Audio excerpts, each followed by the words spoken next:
Coming up in this package, parts of Accra flooded after Sunday afternoon rains. Gas explosion at Tematulaku Michelle Camp Road.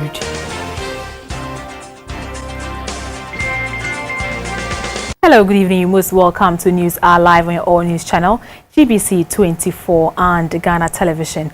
My name is Micheline Taka. It's going to be 30 minutes of news. We start off from the capital, Accra, where a downpour in Accra this afternoon flooded most parts of the city. Areas around Kaneshi, Awudome and the Kwame Nkrumah interchange were flooded. The road in front of the former Obra Sports at the Nkrumah interchange was rendered unmotorable. The situation brings to the fore the issue of storm drain construction by road engineers in the country. Most roads in the capital were rendered impassable by floods after the 2-hour downpour. Low-lying areas such as Kaneshi, the Obechebi Runabout, Awudome and the Kwame Nkrumah interchange were flooded. Motorists as well as commuters using the area close to the Obra Sports towards Paloma had to wade through the waters to their destinations. This is the Labadi Trotro station at the Kwame Nkrumah interchange. The question posed by commuters is whether engineers of the interchange considered the surface features of the area when constructing the culverts. Are these drains serving the purpose for which they were constructed? The Meteorological Department has warned of more rains in the days ahead. Is Accra ready for another episode of June 3rd?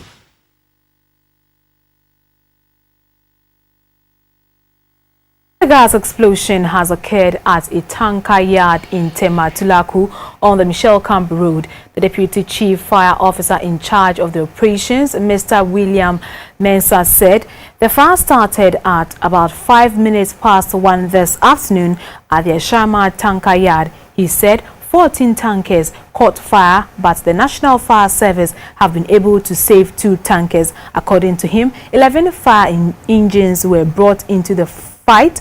The fire, including a tenable ladder with about 35 fire officers on hand. Mr. William Mensah said the fire service is yet to identify the cause of the fire, but suspects transfer of product as the primary cause. There are no casualties as being speculated on social media.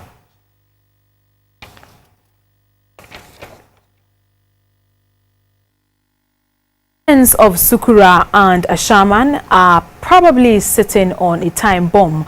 A health scare looms on the 2 densely populated communities where open drains are filled to brim with trash and could trigger malaria, cholera and other communicable diseases. Ghana has over the years recorded numerous cases of malaria and cholera. In 2014, parts of the capital Accra and the central region were struck by malaria with varied consequences, some of which proved fatal. The very latest survey by the Health Ministry indicates a worsening situation in the Volta region, which recorded at least 591 cholera cases. The central region was also in the news as it recorded 157 new cases among others. The prevalence rate of malaria in Ghana is pegged at 3.5 million cases per year. 900,000 of the malaria cases are recorded among children below the age 5. Cursory observation by experts are reasons behind extrapolations about Accra, possibly on the brink of recording 1,000 cases of malaria and cholera if precautions are not taken. A visit to some slums such as Shukura and Ashelman in Accra by GBC24 reveals that the 2 suburbs are smarting under filth. The Shukura community have several gutters but are choked because litter is literally thrown into them. From the stagnant waters, mosquitoes rear their heads to transmit malaria. Years ago, the community had no hospital, but recently an NGO called the Mission Medical Relief came to the aid of the community with the establishment of this ultra-modern health facility in 2012. The group also rolled out a program in 2013 to enroll the slums residents onto the National Health Insurance Scheme. This year, the Mission Medical Relief Group has already enrolled about 1,300 people onto the NHIS, with some renewing their cards for free. For the past 5 years, the hospital has been treating patients with or without NHIS cards. According to the administrator of the hospital, Mr. Frank Amponsadako, the outpatient department of the hospital provides medical support to about 100 to 200 patients per day. Patients who are on admission were being treated with love and care, and speaking to some of the people who had just renewed their cards, they confirmed that the process here is very smooth than most designated outlets. They called on other stakeholders and NGOs to also provide this kind of support to the less privileged in the country so they can live in some comfort. The Minister for Fisheries and Aquaculture Development, Elizabeth Quay, has disclosed that frantic efforts are being made by government to attract investors to locally produce some inputs of the fishing industry. On her visit to the fishing communities in the Dangme East and West districts, the minister said the plan for drawing such investments is to create jobs and facilitate running operations. Ada Ayamam, Patakope and Ningo Prampram are fishing communities dotted along the landing beaches in Dangbe East and West districts. The fisher folks and canoe operators have for some time now been unable to access premise fuel and other accoutrements of the occupation. The situation added to their woes as fishing remains their only source of income or means of livelihood. The Minister of Fisheries and Aquaculture Development, Elizabeth Quay, and her entourage were welcomed with optimism by the fisherfolks.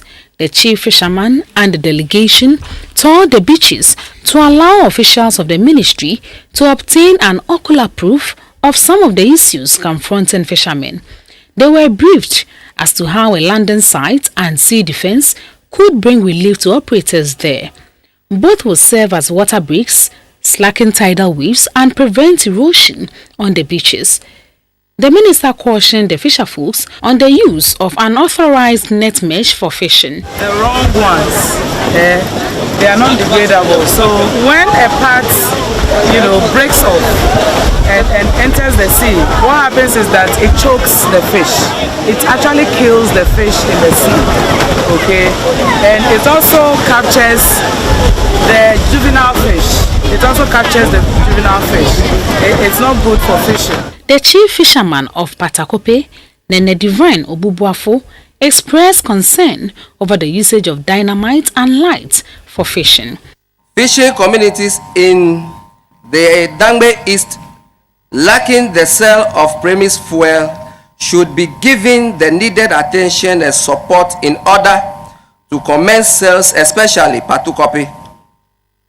Number 2, fishing items needed for fishing, such as fishing net, outboard motor, etc., should be supplied in order to alleviate the rate of poverty in the fishing community. The Minister of Fisheries and Aquaculture Development, Elizabeth Quay, assured the fisherfolks who paid for outboard motors but have not yet been supplied that their deliveries would soon be made. She spoke about other issues confronting the fisheries industry. We want the fisher folks to have control over what happens at the beaches. So one major thing that the co-management plan is going to do is to devolve some authority into the landing beaches or the fisher folk, so they can also control what happens at the beaches. She again entreated fishermen in the communities to live in harmony, devoid of political partisanship, during sale and distribution of premise fuel and outboard motors to ensure growth in the fishing industry. She later went to Prampram to inspect a coal store there. Speaker of Parliament Professor Mike Okoye has urged the media to be circumspect in their reportage, adding that they have become focal points of democracy examined for truth and fact. To the Speaker, any slip on the part of a media outlet could reverberate into an entire body politic. He made the remarks when he inaugurated leaders of the parliamentary press corps. The sovereignty The 7-member team is headed by Nana Agyemang Birikrang. The parliamentary press corps came into force since Ghana returned to democratic rule and with the Fourth Republic in 1993. The group feeds the nation on parliamentary happenings and projects the image of Ghana through the eye of lawmakers. The outgoing dean of the parliamentary press corps, Mr. Edwin Arthur, advised members to pursue higher learning to enrich the quality of reportage. The new dean of the parliamentary press corps, Nana Agyemang Birikrang, appealed to Parliament to resource the corps to perform their duties diligently. The Speaker of Parliament, Professor Michael Quay, while commending the corps for their commitment and dedication to parliamentary service over the years, urged them to use the media for nation building. In view of the fact that you can reach people, and these days by virtue of the power of modern techniques, almost simultaneously,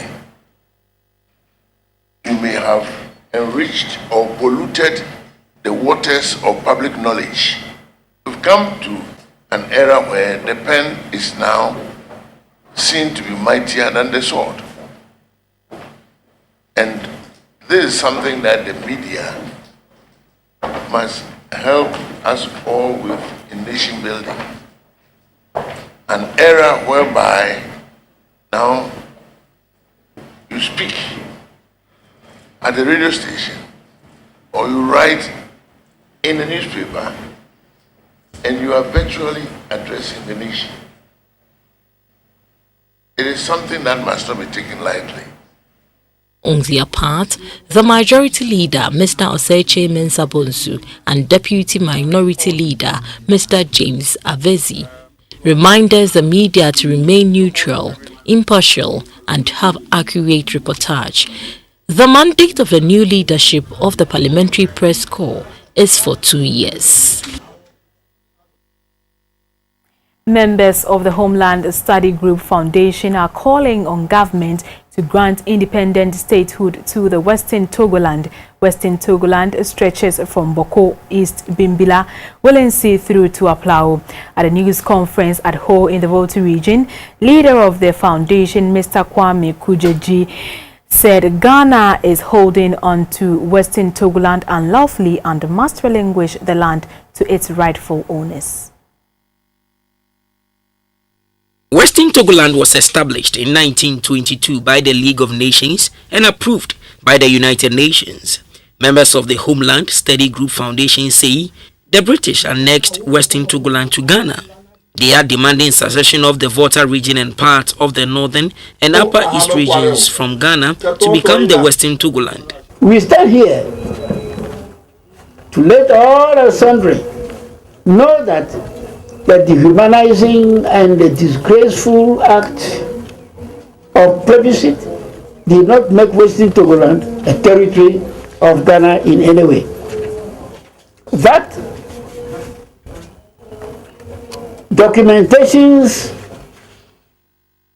before, during, and after the plebiscite have confirmed that Western Togoland is a sovereign state whose right is being violated by Ghana, Britain, and the United Nations. A member of the foundation, Joseph Dogbache, said the foundation seeks to collaborate with the authorities to restore Western Togoland to its rightful people. To be on our own, because originally this is never a part of Gold Coast.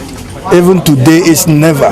The name Volta region was brought by FD Goka when Bedema, who was the finance minister, was being chased by Kwame Nkrumah, and FD Goka came to replace him. He said, if they say Transvolta, that is across the Volta, there will be a question always. That's why he say, instead of Volta, Transvolta Togoland, he made it Volta region, and that is the name now. But our name is not Volta region, this is Western Togoland. The founder, Kwame Kujeji, said the group hopes government will rename the Volta region as Western Togoland by the 9th of May this year.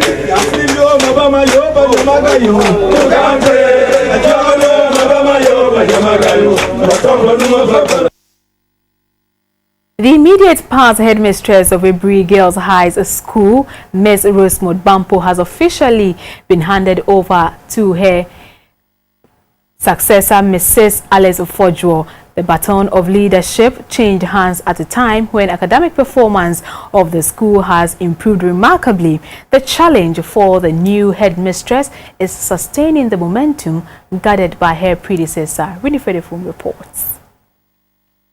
Bipo Sohan, Nyamenihene is the motto of Ebri Girls Senior High School.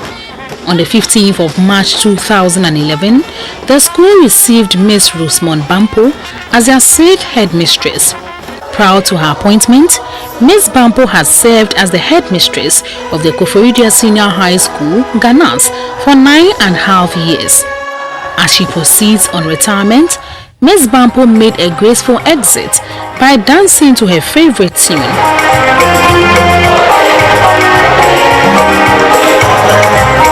Ms. Bampo will be remembered for the consistent academic successes chalked by the school in the WASI and a host of infrastructural development, a feat the current headmistress, Mrs. Alice Fojo, hopes to maintain. The Ebri Traditional Council, the school's SRC, Board of Directors and the Old Girls Association presented citations to Ms. Bampo. I did receive great help from the government during my tenure, in particular to address infrastructural challenges. I trust that you will extend same to my successor. Many who have had some acquaintance with Ms. Bampo believed that her name has been engraved in letters of gold in the annals of the school. We need to look at her leadership model and see how we can replicate it in other schools in terms of the discipline, in terms of the neatness, cleanliness par excellence that she introduced. I'm praying that the experience that she's acquired, she'll be able to share this experience with those who are still in the service, even with we the politicians, with the general public, so that we all learn a lot from such people. You cannot pretend to know everything when those who have gone through the system know far better, hands-on, practically what needs to be done. These are but a few of the accounts of the stewardship of Miss Rosemond Bampo. Winifred Efum, GBC24, Ebri. You're watching News Hour live on GBC24 on Ghana Television. We go for a quick breather. We'll be back shortly. Do stay with us.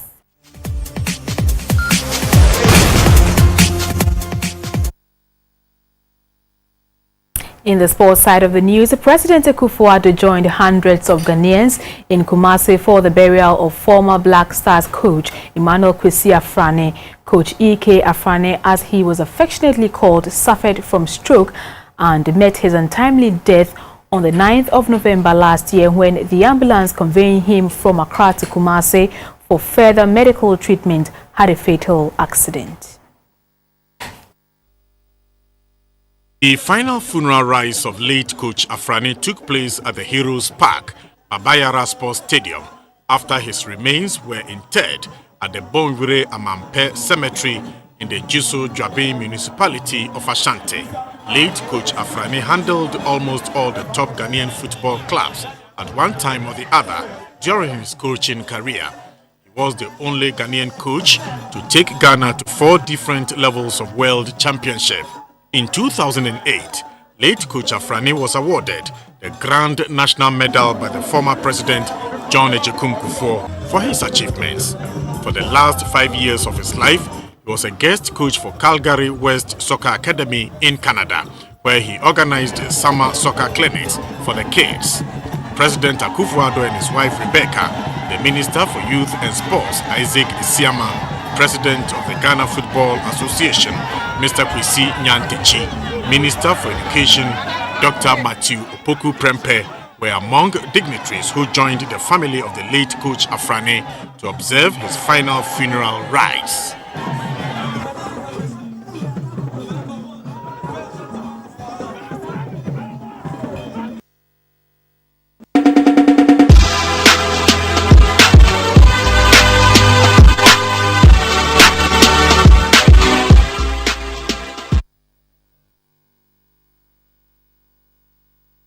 In entertainment today, 8 local artists will join their foreign counterparts on stage during the Ghana at 60 years celebration in Accra. A gospel musician, Pastor Josh Lai, said all is set to make the event successful. We have Joe Metal, we have Daughters of Glorious Jesus, we have Koda, we have Francis Amu, myself, Jomobi, and Jakim Parry. Jomobi and Jakim Parry are not known, but what we normally do is that at such events, we bring in artists that maybe 10 years or 5 years on, we can look at them and say, this stage give them an opportunity, and this is what they have become.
Ridomil Gold Plus.